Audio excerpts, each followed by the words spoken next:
여러분 안녕하십니까? 오늘 또 참으로 좋은 날입니다. 하나님이 여러분 마음속에 기쁨으로 채워주시기 바랍니다. 저는 오늘 마가복음 5장 25절로 34절의 말씀을 가지고 누가 내 옷에 손을 떼었느냐라는 제목으로 은혜를 나누고자 합니다. 오늘 많은 성도들이 종교적으로, 이식적으로, 윤리적으로 예수님께 나옵니다. 그 때문에 그들의 신앙생활에는 주님의 권능이 임하지 못하는 때가 많이 있습니다. 그럼 어떻게 해야 혈루병을 앓던 여인처럼 예수님의 옷자락에 우리의 손이 다 하나님의 기적을 체험할 수 있을까요?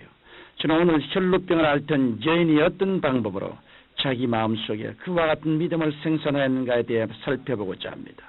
우리가 만일 혈루병을 앓다가 고침을 받은 그 여인에게 자매님은 어떻게 하여 예수님의 옷자락에 손을 댈 수 있었습니까? 라고 묻는다면 그는 틀림없이 다음의 5단계를 이야기할 것입니다.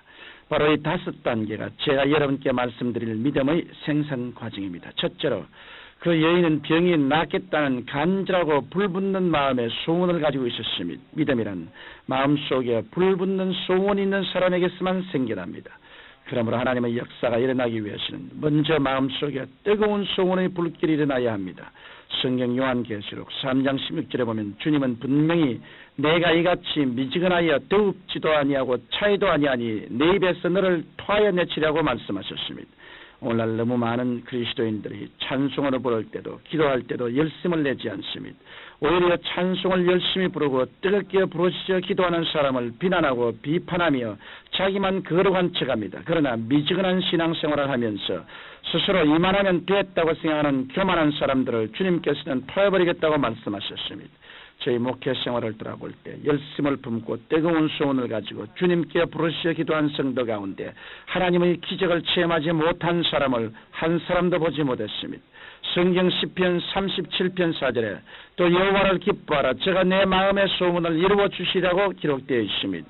그러므로 하나님의 능력이 역사하도록 하기 위해서는 우리 마음속에 뜨거운 소원을 가져야 합니다. 이러한 뜨거운 소원이 없이는 하나님께로부터 아무런 은총과 축복도 받을 수 없는 것입니다. 둘째로 그 여인은 마음속에 치료에 대한 분명한 목표를 설정했습니다. 그 여인은 자기가 예수 그리스도께로 나아가서 그의 옷자락에 손을 대어 즉시로 건강을 얻겠다는 분명하고 뚜렷한 목표를 세웠던 것입니다. 우리 하나님께서는 목표도 방향도 없는 사람에게는 축복을 주시지 않습니다. 왜냐하면 목표가 없는 사람에게 축복을 주시면 목표가 없으므로 주신 축복을 낭비하고 말기 때문입니다. 그러므로 주님께서는 목표가 없는 사람에게는 아무 일도 행하실 수가 없는 것입니다. 오늘날 수많은 사람들이 인생에 실패하는 이유는 그들의 인생의 목표도 없이 살아가고 있기 때문인 것입니다. 그러므로 여러분들이 예수 그리스도를 통하여 하나님의 권세가 여러분에게 임하기를 원하신다면 먼저 여러분의 영과 마음과 몸을 한 초점으로 모을 수 있는 분명한 목표를 설정해야 합니다. 셋째로 그 여인은 자신의 고침받는 모습을 그려보았습니다. 저와 여러분들도 믿음을 개발하고 예수님의 옷자락에 손을 대어 하나님의 권능을 체험하기 위해서는 우리의 마음속에 그리스도를 만나고 변화된 모습을 분명하고 선명하게 그려야 합니다. 이것이 바라봄의 법칙입니다. 여러분이 바라보지도 않은 것이 여러분의 것이 될 수 없습니다. 하나님께서 아브라함에게 축복을 주실 때 창세기 13장 14절로 15절에 보면 너는 눈을 들어 너희는 곳에서 동서남북을 바라보라. 보이는 땅을 내가 너와 내 자손에게 주리니 영원히 이르라고 하시면서 먼저 바라보게 하셨습니다. 여러분의 남편 혹은 아내나 자녀가 교회에 나오기를 원하십니까? 여러분의 마음속에 그것에 대한 뜨거운 소원이 있고 분명한 목표를 설정했으면 여러분의 남편과 아내와 자녀가 여러분과 나란히 앉아서 예배를 드리는 모습을 뚜렷이 바라보아야 합니다. 실제로 그런 일이 일어나지 않았지만 자신의 꿈과 환상 속에 이미 이루어진 것처럼 느낄 수 있도록 바라보아야 합니다. 성경 사도행전 2장 17절에 말세에 내가 내 영으로 모든 육체에게 부어주리니 너희의 자녀들은 예언할 것이요 너희의 젊은이들은 환상을 보고 너희의 늙은이들은 꿈을 꾸리라고 하였습니다. 환상과 꿈은 미래를 창조하는 기본적인 재료입니다. 꿈이 없는 백성은 망한다고 말한 이유도 여기에 있는 것입니다. 넷째로 그 여인은 꿈이 이루어질 수 있도록 믿음을 풀어놓는 순간을 만들었습니다. 혈루병을 앓는 여인은 뜨거운 소원을 가지고 목표를 분명히 하여 마음속에 선명한 꿈을 그리면서 꿈이 이루어질 수 있는 믿음을 풀어놓는 순간을 예수 그리스도의 옷자락에 손을 대는 순간으로 정하였던 것입니다. 많은 사람들이 소원을 가지고 목표를 명랑하게 설정하고 꿈을 그리지만 기도는 하지 않습니다. 그러나 여러분이 기도를 하지 않으면 여러분이 가진 꿈은 백일몽으로 변하고 맙니다. 꿈을 그리되 주님께 엎드려 철야기도 금식기도로 부르짖어 기도를 하면 여러분의 마음속에 불안과 공포와 의심이 사라지고 꿈이 이루어졌다는 확신이 뱃속에서 넘쳐나오게 됩니다. 이러한 확신을 갖는 순간이 바로 믿음을 풀어놓는 순간입니다. 혈루병을 앓는 여인이 예수님의 옷자락에 손을 대기까지는 몇 번이나 넘어졌는지 모릅니다. 그렇지만 중도에서 포기하지 않았습니다. 그 여인은 결심을 굽히지 않고 예수님의 옷자락에 손을 대어 믿음을 풀어놓는 위대한 순간을 만들었던 것입니다.